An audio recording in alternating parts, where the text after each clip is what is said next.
Jessica Joelle Alexander, Iben Sandahl, The Danish Way of Parenting, What the Happiest People in the World Know About Raising Confident, Capable Kids. Danish parenting practices may hold the key to understanding why Denmark consistently tops OECD studies as home to the happiest people in the world. Their distinctive approach to raising children, which produces emotionally secure, resilient, and contented individuals who carry these qualities into adulthood, can be understood through the illuminating acronym PARENT: play, authenticity, reframing, empathy, no ultimatums, and togetherness. These 6 foundational elements form the backbone of a child-rearing philosophy that sets Danish parenting apart and potentially explains the nation's remarkable levels of well-being.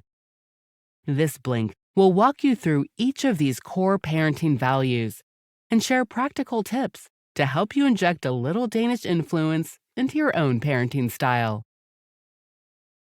P is for parent. When was the last time you heard a parent simply say their child was going to play on the weekend? Not play soccer, attend ballet class, or participate in an organized play date. Play. Over the past 50 years in the United States, unstructured playtime has dramatically decreased, replaced by screen time, organized activities, and heightened parental caution. While ballet recitals and sports medals provide tangible evidence of achievement, we might be overlooking something far more valuable: the development of resilience, which has been identified as one of the most crucial factors for adult success and mental health. Denmark recognized the importance of play early on. In 1871, visionaries Niels and Erna Juel Hansen established the first play-based educational pedagogy, a philosophy that continues to shape Danish education today. Danish children under 10 finish school at 2 p.m. and enter Skoled Fritidsordning, free time school, where they engage in unstructured play. This approach aligns with the concept of proximal development, where children naturally push themselves to achieve tasks just beyond their current abilities, like a child determined to master the monkey bars at their own pace. The evolutionary significance of play is striking. Studies of young chimps reveal that stressful activities like chase games actually help their brains better manage stress later in life. Similarly, human children develop crucial problem-solving skills through free play, whether navigating social conflicts or testing physical limits. During these experiences, children inherently calibrate appropriate levels of challenge, managing both physical and social stressors on their own terms. This philosophy is embodied in Denmark's most successful toy export, Lego, from legot, Danish for play well, which began as simple blocks encouraging open-ended creativity. Parents can foster this kind of meaningful play by creating enriching environments without micromanaging, provide diverse sensory-stimulating materials, allow mixed-age play, and resist the urge to intervene when children face manageable risks or conflicts. The goal isn't to orchestrate every moment, but to create space for exploration and natural learning, trusting that children will develop crucial life skills through the freedom to play on their own terms. A is for authenticity. The contrast between Disney's The Little Mermaid and Hans Christian Andersen's original Danish tale reveals something fundamental about Danish culture. While Disney's version ends with wedding bells, Andersen's mermaid dies of heartbreak, a seemingly harsh ending that reflects the Danish capacity to tolerate emotional complexities. This acceptance of difficult feelings forms the cornerstone of Danish parenting: emotional authenticity. Danish parents understand that children don't need perfect parents. They need real ones.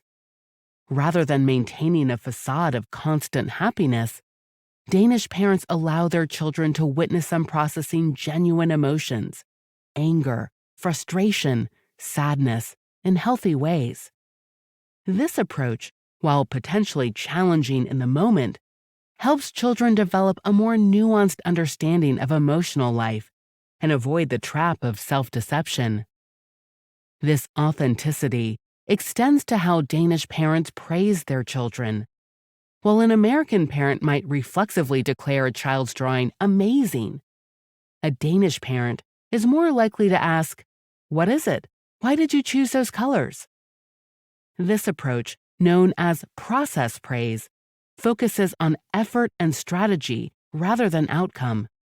It nurtures a growth mindset where children understand that abilities can be developed through dedication and hard work, rather than a fixed mindset that suggests talents are innate and unchangeable. The benefits of process praise are significant. When children hear, "You must have worked hard on this," instead of, "You're so talented," they learn to value effort over natural ability. This mindset helps them become more resilient when facing challenges and more likely to persist through difficulties, understanding that struggle is a natural part of learning rather than a sign of inadequacy. To implement authentic parenting, Danish parents focus on several key practices: maintaining honest self-awareness, providing age-appropriate but truthful answers to difficult questions, and sharing stories that encompass the full spectrum of human emotions, not just the happy endings. By making praise thoughtful and specific rather than automatic, they help their children develop a realistic sense of their abilities and potential for growth. This emotional honesty, while sometimes challenging, creates stronger, more resilient family relationships. R is for reframing. Ask a Dane about their notoriously dreary weather, and you might be surprised by responses like, "Lucky I'm not on holiday," or "Perfect night to get cozy with family." This seemingly simple habit of finding silver linings reveals a core principle of Danish parenting: the art of reframing. Rather than denying reality, Danish parents excel at helping their children see challenging situations from fresh perspectives. The science behind reframing is compelling. A Stanford University study demonstrated its power with phobia patients. Those who were guided to reframe their experiences showed reduced fear and panic during exposure to their phobias, with benefits persisting long after the study. This neurological tool works because our thoughts directly influence our feelings, creating a powerful feedback loop. Danish parents apply this understanding by helping children reframe challenging situations. A dark, stormy night becomes an opportunity for indoor camping adventures. A difficult math problem transforms from, "I can't do this," to, "I haven't figured it out yet." A rainy day that cancels outdoor plans becomes a chance to discover new indoor activities. However, reframing goes beyond simple positivity. It's about dismantling limiting beliefs and negative storylines. When parents habitually say things like, "He's so messy," or "she's shy," these labels can become self-fulfilling prophecies. Danish parents instead practice externalizing issues. Rather than, "she's lazy," they might say, "she's experiencing a moment of low energy," and then explore underlying reasons like insufficient sleep or overwhelming schedules. The key to successful reframing lies in acknowledging reality while finding constructive perspectives. When a child struggles in a sports game, Danish parents might say, "Your defense was great today, and with practice, your scoring will improve too." This approach doesn't deny the challenge, but highlights both existing strengths and the potential for growth.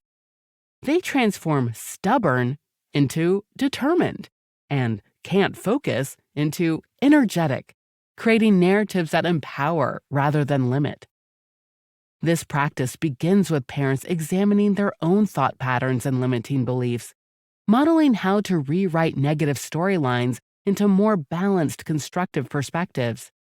By avoiding absolute statements like always and never, Danish parents help their children develop resiliency and adaptability, skills essential for navigating life's inevitable challenges. E is for empathy. While American culture often celebrates individual achievement and competitive success, Danish society is built on fundamentally different values, prioritizing collective well-being and strong social support systems. This contrast is particularly striking given recent studies showing that empathy among young Americans has declined by almost 50%. The Danish approach offers valuable insights into nurturing this crucial human capacity. The foundation of Danish social structure is empathy, the ability to recognize and understand others' feelings, even when they differ from our own. Research shows that humans are naturally wired for this connection. Studies of 18-month-old infants reveal that even babies instinctively try to help adults they see struggling with tasks. This innate capacity for empathy, which evolutionarily enabled human cooperation and survival, is carefully cultivated in Danish society. Danish schools actively teach empathy through programs like Step by Step, where children learn to identify and understand both their own emotions and those of others. Unlike many educational systems that separate high-achieving students, Danish schools intentionally mix children of different ability levels, fostering collaboration and mutual understanding rather than competition. The development of empathy begins at home, where two extremes can inhibit its growth: families that fail to model care and concern for each other, and those that overprotect their children from experiencing and processing difficult emotions. Danish parents navigate a middle path, demonstrating empathy in daily life while allowing children to encounter and work through challenging feelings. The benefits of this approach extend far beyond childhood. Empathetic children often grow into adults who build stronger relationships, demonstrate better leadership skills, and show greater resilience in facing life's challenges. They're more likely to succeed professionally and personally, as emotional intelligence becomes increasingly valued in our interconnected world. To nurture empathy, Danish parents focus on several key practices: actively modeling compassionate responses to others' struggles, helping children label and understand emotions, and reading together, an activity shown to significantly boost empathy. They also create social environments that reinforce empathetic behavior by connecting with other families who share these values, understanding that empathy, like any skill, grows stronger through consistent practice and positive reinforcement. N is for no ultimatums. When exhausted and overwhelmed, it's tempting to resort to parenting shortcuts. Eat your dinner or no dessert. Clean your room right now or no TV for a week. Because I said so. Yet Danish parents deliberately avoid such ultimatums, embracing instead a democratic approach to child rearing that emphasizes mutual respect and collaborative problem solving. This philosophy extends beyond the home into Danish schools, where rules often emerge from teacher-student collaboration rather than being imposed from above. This proactive approach focuses on preventing conflicts rather than punishing infractions, reflecting a core Danish value: differentia, or differentiation. This principle recognizes that each child is unique, with distinct needs and challenges. For instance, students who struggle with focus might receive fidget tools or inflatable cushions, accommodations that help them succeed on their own terms. Breaking free from ultimatum-based parenting starts with liberating ourselves from concerns about others' judgments. Danish parents choose their battles based on core values rather than social expectations. Whether a toddler wears a tutu to the park, becomes less important than ensuring they understand fundamental principles like safety and respect. When addressing essential issues, Danish parents employ several strategies to avoid power struggles. Instead of yelling at a child who throws toys, they might demonstrate how throwing can hurt others, perhaps playfully miming, "ow, ow," with young children, then return the toy once understanding is reached.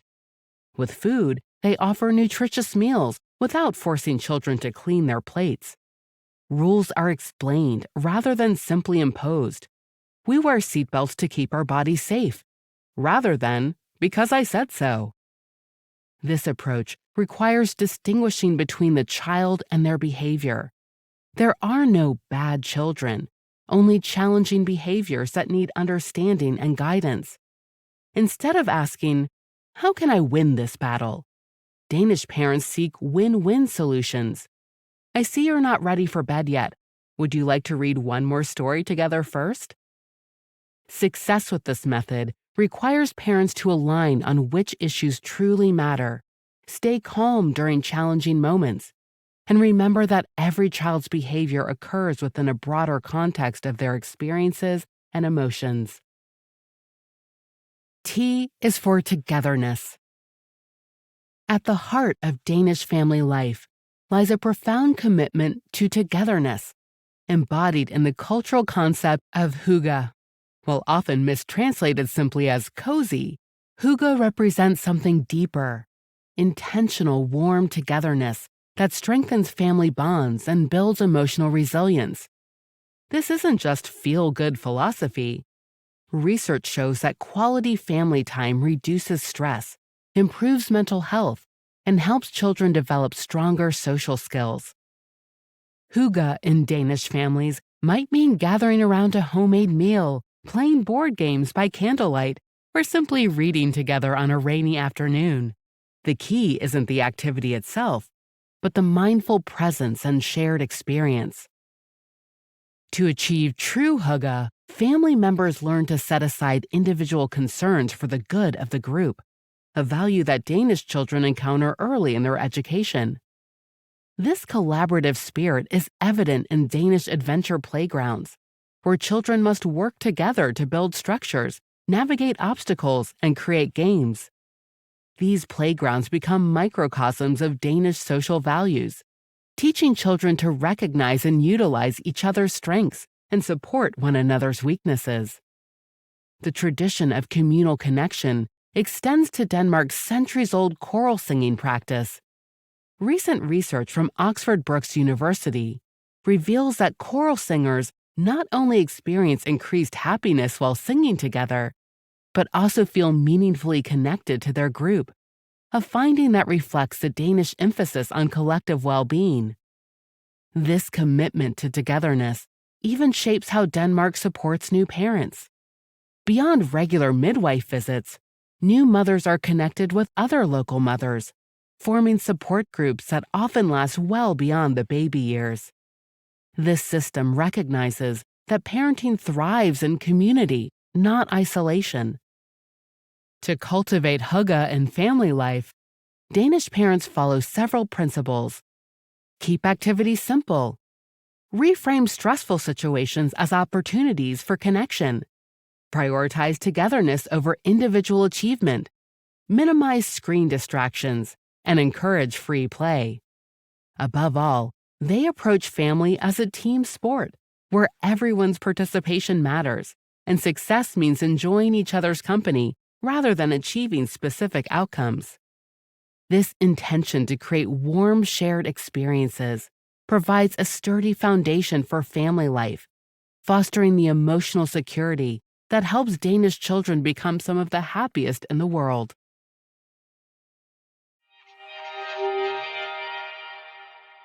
In this blink to the Danish Way of Parenting by Jessica Joelle Alexander and Iben Sandahl, you've learned that Danish parenting prioritizes unstructured play, emotional honesty, and collective well-being over individual achievement. The approach emphasizes creating resilient children through methods like embracing authentic emotions, finding constructive perspectives and challenges, and fostering genuine empathy through active teaching and modeling. At its heart, Danish parenting cultivates strong family bonds through hygge, intentional togetherness, while avoiding power struggles, instead opting for collaborative problem solving and democratic approaches to guidance. Okay, that's it for this Blink. We hope you enjoyed it. If you can, please take the time to leave us a rating. We always appreciate your feedback. See you in the next Blink.